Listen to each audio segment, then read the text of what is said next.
everyone, and welcome to a new maths video for this week that's going to help you with the challenges on Seesaw. This week we're going to be learning about subtraction, so I do want you to make sure that you scroll through the video to the correct challenge for you. You need to make sure that this is something that's not too easy for you, but something that does challenge you a little bit, so it shouldn't be too easy.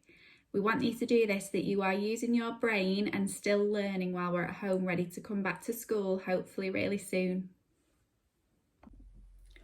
Okay, our first subtraction question that I'm going to show you how to solve, and this is for the children that normally work with Miss Barker or Mrs. Seagrave when we're doing maths.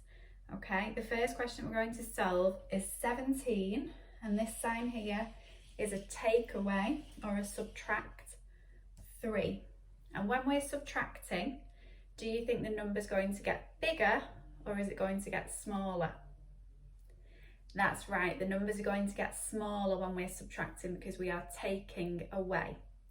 Okay, so we're going to be starting from the biggest number, which in our question today is 17. And we're going to be circling that on our number track. So have a think about where you think the number 17 is going to be. Is it going to be nearer to 1 or is it going to be nearer to 20? Well done, it's quite close to 20. It's quite a big number, so I'm going to circle the number 17. Now we're taking away 3, which means that we're going to jump back 3 on our number track. And when we're jumping backwards instead of forwards, we do our jumps underneath the numbers instead of on top. It just helps us to remember a little bit better.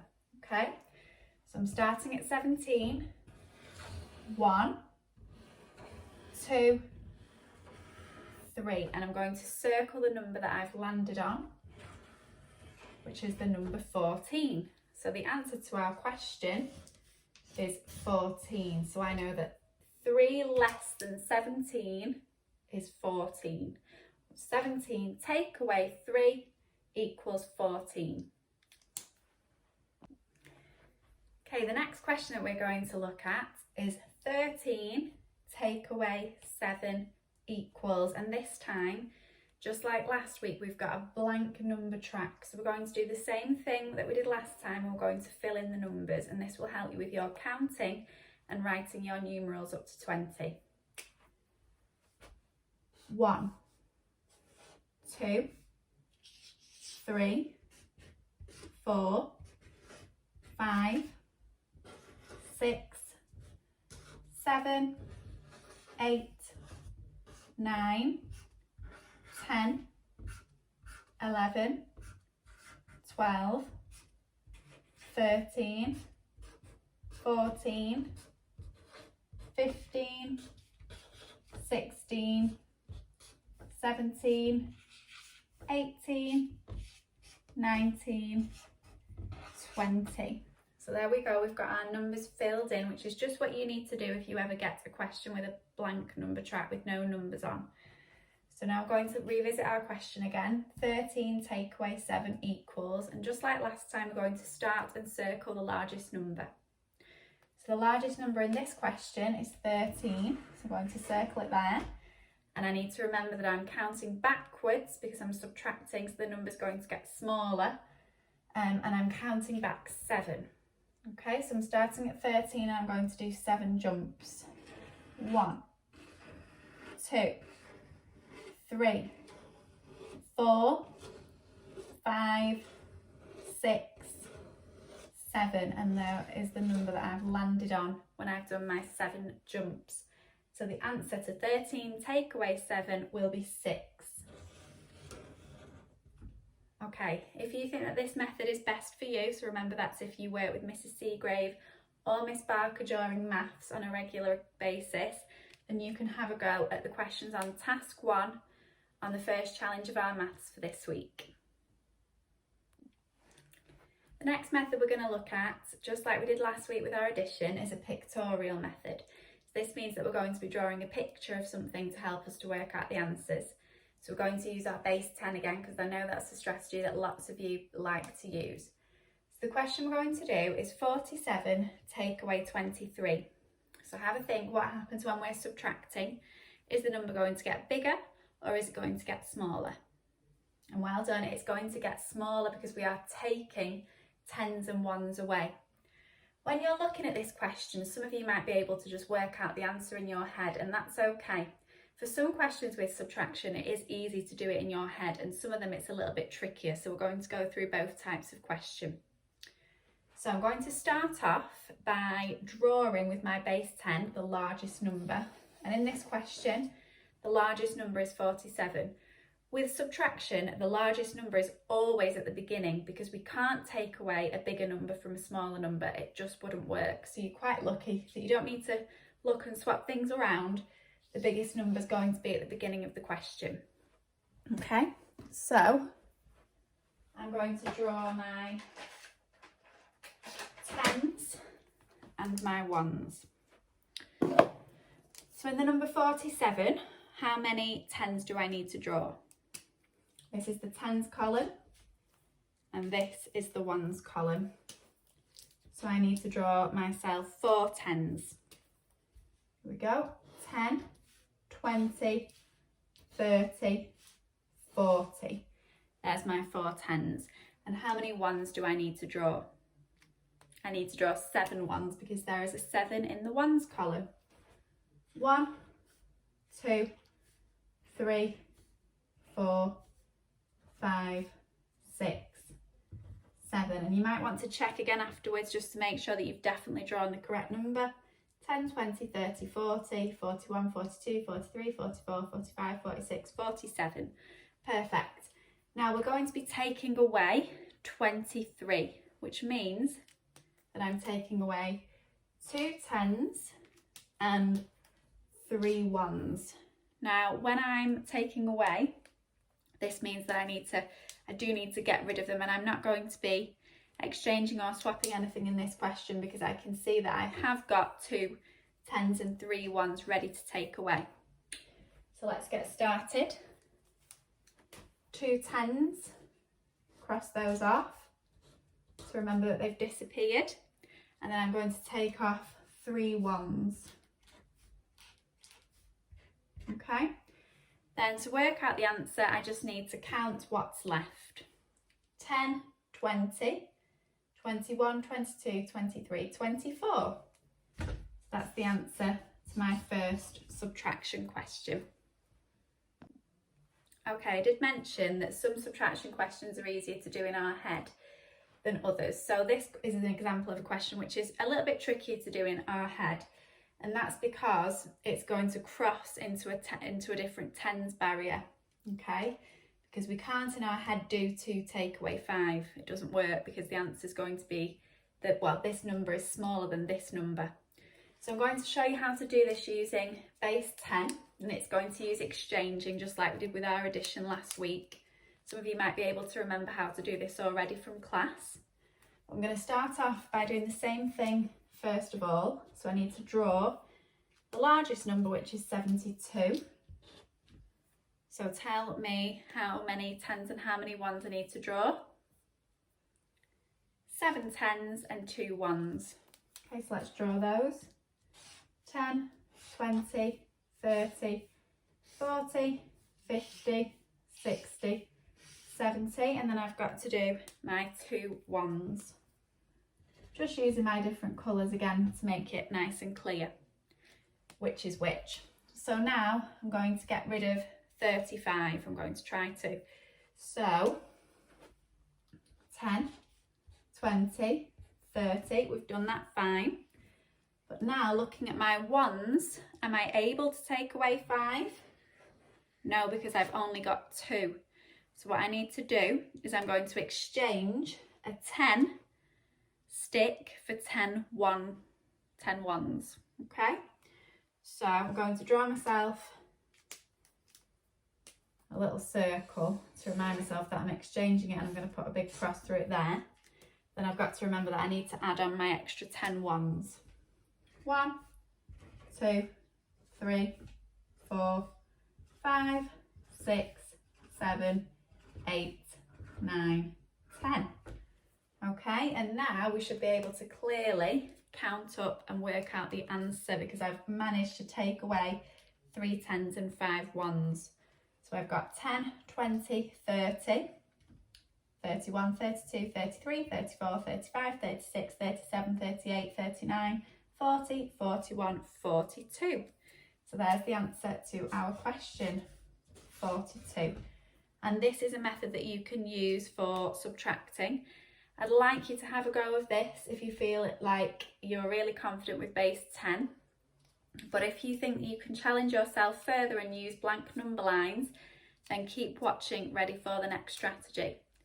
Okay, you can have a go of task 2 or task 3. This method could be used for both of them. It doesn't matter which one you choose, but do pick something that's a little bit tricky for you. Don't just go for the easiest thing. Okay, we're on to our final strategy, which is blank number lines. Before we start, I want you to have a really careful think about back to when we've been in school and think about our maths lessons. If you're someone that often completes the practice task, the mastery and the deeper learning task in class, then you should definitely be thinking about using blank number lines, because I'm going to teach you something new which will help you to use for your subtraction. Okay, so first of all, we're going to do 78 to take away 29. And we're going to be deciding whether it's easier to count back or whether it's easier to count on. Okay, so I'm going to write those up here. Count back and count on. Now, we normally use counting back when the numbers are quite far apart, so they're not very close together. And we use counting on when the numbers are quite close together. So for this one, 78 take away 29, do you think we're going to be counting back or counting on? So the numbers, we've got a number in the 70s and a number in the 20s, so they are quite far apart, so we're going to be doing counting back first of all. Okay, so I'm going to show you what that looks like using a blank number line. So first of all, we start at this end of the number line with the largest number, which is 78. Okay. I'm going to write that here, and we're going to be taking away 29. Now, I'm going to just partition 29 into tens and ones so that we know how many of each we need to subtract. So I've got 20 and I've got 9. Okay. So I'm going to first of all subtract my 2 tens, which I'm going to do underneath the number line like this. So that's one set of taking away 10. It's another set of taking away 10. I just need to fill in my numbers. So if I start from 78 and I subtract 10, my tens column is going to get smaller by 1, which means it will be 60. And what happens to my ones column when I'm taking away 10? It stays the same. Okay, so I've landed on 68. Then we're going to subtract another 10. So instead of, we've got 78, 68, so now we're going to be on 50 and then 8 as well. Okay, now we're going to look at the next number that we've got left to subtract. Now it's 9. What number is really close to 9 that will be easy to subtract? That's right, it's very close to 10. So what I'm going to do is I'm going to round that up to 10 and I'm going to take away another 10. Okay, don't worry, I won't forget that I didn't have to take away 10, only 9, so we'll have to adjust it at the end. So I've taken away another 10. So going from 78 to 68 to 58, now I'm going to be on 48. Now, because I've taken away 30 instead of 29, I need to add something back to my number. Okay, what do you think I need to add back on?